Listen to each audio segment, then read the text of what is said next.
បាទសួស្តីពុកម៉ែបងប្អូនថ្ងៃនេះមកទៀតហើយស្រែដូងខ្ញុំបងប្អូនអើយស្រែដូងមកទៀតហើយថ្ងៃនេះទៅសង្កេតមើលដូងថាវាមានអ្វីកើតឡើងក្រោយពីទទួលការរងទឹកចំនួននិងទទួលការភ្លេងបង្អយ៉ាងជាច្រើនមេនៅក្នុងខេត្តរដូវវស្សានេះបងប្អូនដោយសារតែដូងរបស់យើងគឺខ្វះជីបងប្អូនហើយថ្ងៃនេះខ្ញុំសូមមុននឹង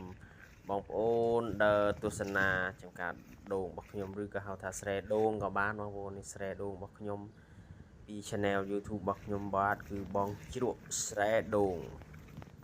បងប្អូនដើម្បីផាត់នា Channel នេះបងប្អូនបងជ្រក់ស្រែដូង Channel បងប្អូននេះ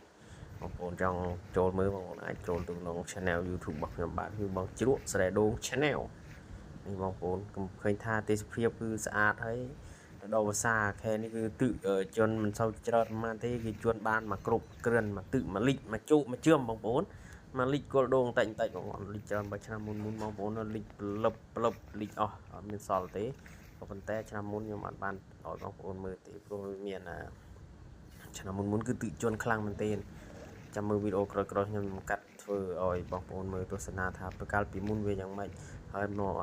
ប្រៀបធៀបនឹងឥឡូវវាយ៉ាងម៉េចបងប្អូនហើយថ្ងៃនេះទស្សនាមកដើមនេះបងប្អូនទៅកោដូងស៊ីចំណាប់អានេះស៊ីละ2ដងហើយនេះបងប្អូនឃើញធៀងរួយញ៉ា2រួយនេះសិតតែកលែងវាស៊ីហើយដល់ពេលទៅកោដូងស៊ីទៅវារួយដល់ពេលខ្ញុំយកមីដូងចាញ់ទៅវារស់មកវិញដល់វាលឺថ្មីដំបូលវាចាញ់ថ្មីទៅវាគឺថាតំណាំមួយនេះគឺស៊ូមែនទេស៊ូទឹកស៊ូភ្លៀងស៊ូដីស៊ូកដៅដីរឹងដីទន់ដីជ្រេយ៉ាងណាក៏ស៊ូដែរបងអត់